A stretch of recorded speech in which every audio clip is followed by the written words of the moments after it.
Hello everybody. Welcome back to my channel. This is Tamur, and this is my channel, The Cloud Security Guy. And today I want to tell you about a person I just recently helped. Let's call him John. Now he's like 60 years old, above 60 actually, and he's retired, and he's a maths teacher. And he reached out to me because he wanted to get into cybersecurity, and that really surprised me because I mean his children had all gotten educated, they'd left, and he was like he had a lot of free time, and he used to be a maths teacher in the US, but he wanted to get into cybersecurity. He was very fascinated by it, and he had read about the data breaches and how cybersecurity is so important. And he reached out to me. He said, "I wanted to uh, get into cybersecurity. I don't know what to do." And I was very impressed because this was a guy who should be taking it easy. And instead, he was like going full ahead, and he said, "I want to see what I can do. I can get a contract position even though I'm above 60." And unfortunately, the problem that was happening, which you can imagine, of course, he was getting rejected, right? Because people were saying they were saying you're too old or that you don't have experience because he used to be a maths teacher. And what he was doing, he was making certain mistakes. He was applying to all the jobs, right, and getting rejected because he didn't have that. So he reached out to me and he said that I'm really interested in cybersecurity, and I want to know how I can get into this field. And I'm not getting any response. Everybody is rejecting me because I don't have that experience or skills. So I helped him out through three simple ways, right? The first mistake he was making, he was applying to everything. Every job he saw, he was applying, right? And he was thinking one of those people might give him a chance. He had taken a few cybersecurity courses, but his profile was very generic. So what I did was I helped him find what he's most interested in. And he was fascinated with incident response and forensics. So I said, okay, because he wanted to become a SOC analyst, right? So that gave us a clear roadmap on what skills he need to get. So you don't want to have this deviation, right? And then I helped him upskill.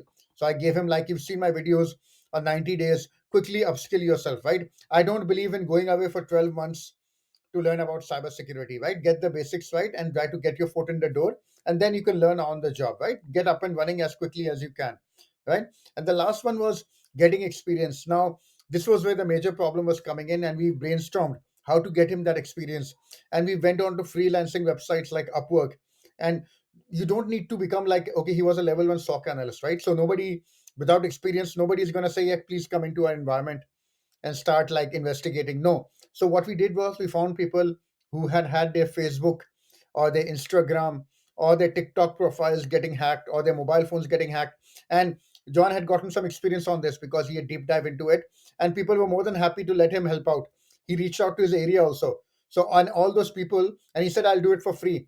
If you have had some issues with malware or like your Facebook getting hacked or your Instagram getting hacked," right? He didn't wait for corporate companies to reach out to him.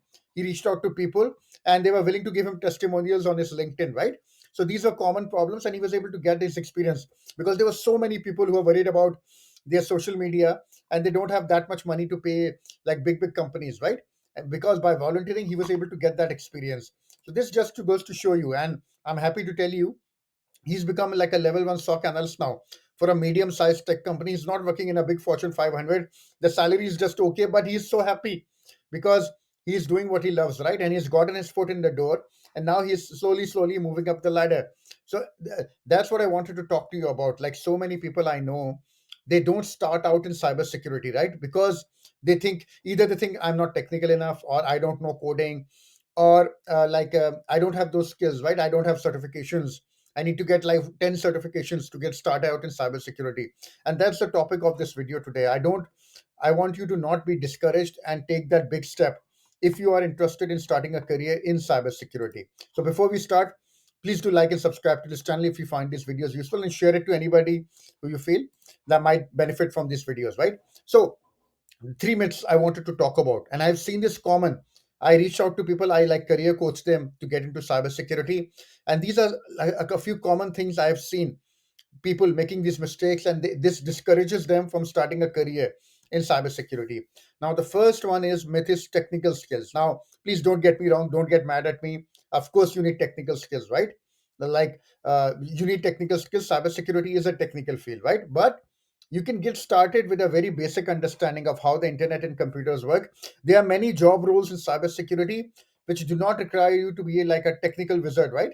And that is where the problem comes in. People think, no, I need to know hacking, I need to know web application security, SQL injections, cross-site scripting, malware, digital forensics. All these things I need to do. I need to know before I get a job in cybersecurity, and that's not correct. Actually, that's a huge, huge mistake.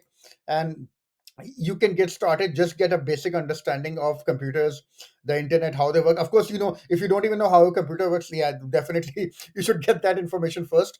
But if you have a working understanding, if you are like medium level technical, I would say that is enough to get started. There are many, many job roles in cybersecurity which do not need hardcore technical skills. These are a few job roles like governance and compliance. So many of my friends are in governance and compliance, and they're not very techy, right?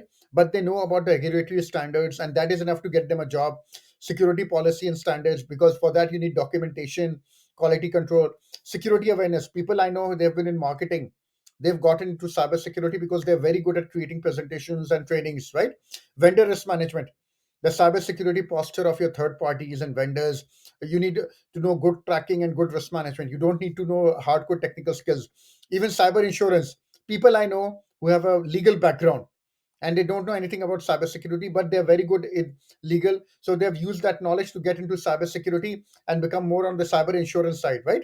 So this is just to show you that you don't need a very, very strong technical background. If that is stopping you from getting into cybersecurity, that's incorrect. Okay, you don't need to do that. You can get started with just a fundamental knowledge. I know a friend, he is very, very good in Excel, and he was able to leverage that because he's so good in Excel. He's like a master of Excel, right? He was able to get hired as a digital forensics, so because he's able to do all those dumps into logs and run all those formulas, and he was able to use that skill to leverage to get inside cybersecurity. So this is just to show you that you might already have some very good skills which are transferable to cybersecurity.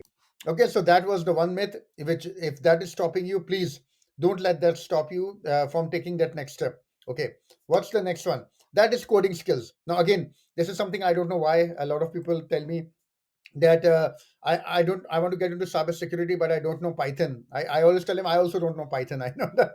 I mean, having a good knowledge of coding is a great advantage, but most cybersecurity roles again do not require it. I've been in cybersecurity for more than 20 years. I can count on my hand how many times I needed to deep dive, right? So, like I said, please, coding is good, but if you don't have it, it's not a big issue. It is not a requirement. Okay, if you're asking me, is coding a mandatory requirement to get into cybersecurity? Absolutely not. Okay. So many people I know, they're in cybersecurity, they don't know, they cannot write a single line of code. So if you're thinking coding is some magic gateway for me to get into cybersecurity, no, that is incorrect. What you should do is you should think about what sort of role you want, and then think about what are the skills you need. Don't just think that coding is enough. You should have like a good understanding of cybersecurity fundamentals without any doubt. Okay, you should know that, but do not think that coding is a mandatory requirement. And it's quite surprising how many people that have reached out to me, they think that without knowing coding I can't get into cybersecurity. There's so many other skills which are more important than coding.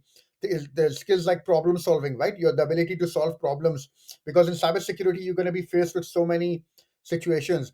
A knowledge of governance and standards like ISO, PCI DSS, right?